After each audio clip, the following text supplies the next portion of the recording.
Hey guys, this is Emerald Fire, and today I'm going to show you my design for an adjustable enchantment table.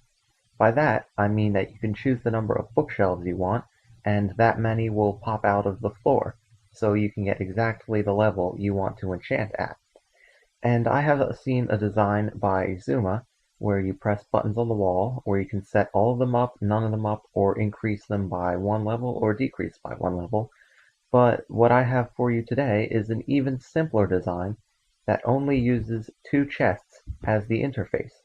All you have to do is take the number of bookshelves you want out of the chest and put them in the top chest, and it will automatically pop up that number of bookshelves. So I took out 8 books from the bottom chest, and you can see there are now 8 bookshelves at the enchanting level. So if I were to enchant, the max level would be 16 because it is twice the number of bookshelves. And of course, you can do this in the whole spectrum. You can use just one bookshelf. You can use all 15.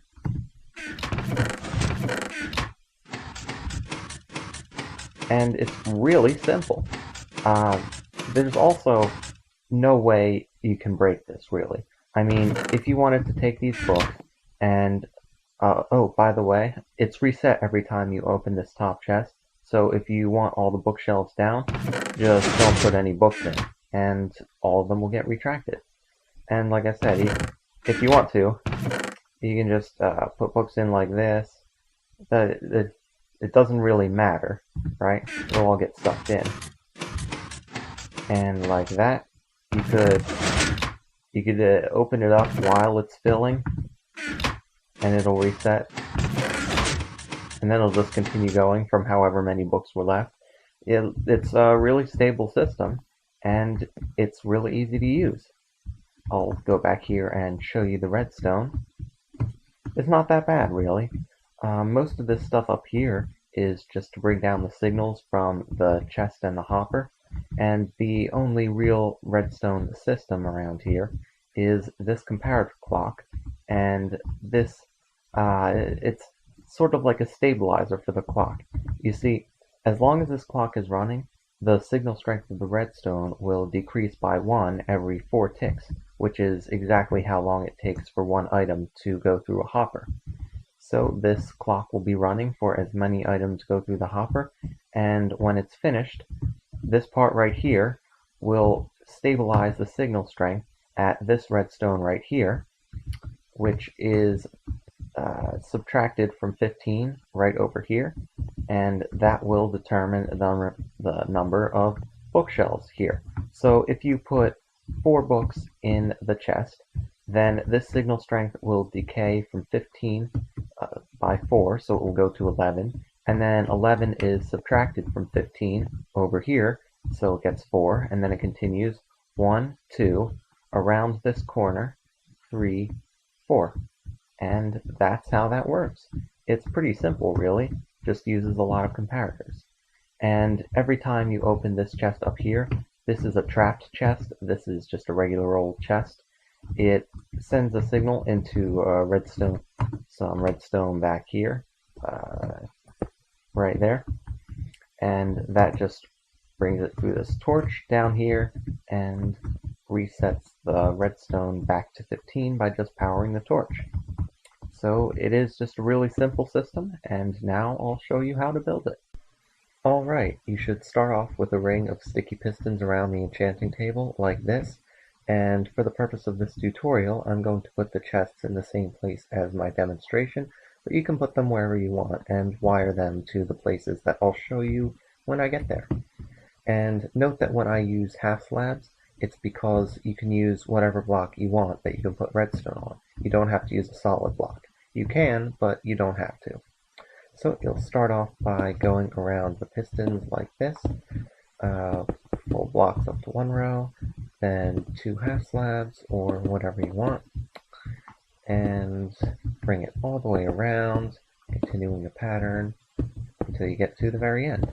And now just put redstone along the row, comparator here, redstone for the rest of the row, and you're going to continue this pattern as well until you get to the end. Alright, then come over here and put a comparator into the first one, and 2 blocks behind that, a comparator on subtract mode with a lever. That'll put all the pistons up. They'll fix that shortly. And you're going to put a comparator into it like that. This one, now we'll do the comparator clock. So we'll go out 1, 2, 3, and back 1, 2, 3, and a full block here. Then comparators 2 into the full block and 2 right next to them in the other direction. Redstone here. Now it's for the clock stopper. Put that like that. Full block here. And comparators. Put this, and put a block here. Half slab or whatever here. And on top of this, put a block with a torch. And right into this comparator, put a piece of redstone and a repeater. These 2 points right here, this and this, are the points that you are going to wire the hopper and the chest into. The chest will go to here, and the hopper will go to here. And the way I did it in my demonstration was like this. You need a full block behind the hopper, and we're going to take a comparator coming out from that, like that, and a block right on here with a torch, and a block above here with redstone and a torch, and from this chest put redstone here, a block on top of here, and a torch there that just goes right down into here like this, and there, and this doesn't have to be a full block, but then just bring that down, and actually you'll want to, it does need to be a full block, my mistake, so a full block there, and cut this off, and now you're done. So if you take 15 of any item, I'll just use the quartz, there we go, and that would go in this chest. So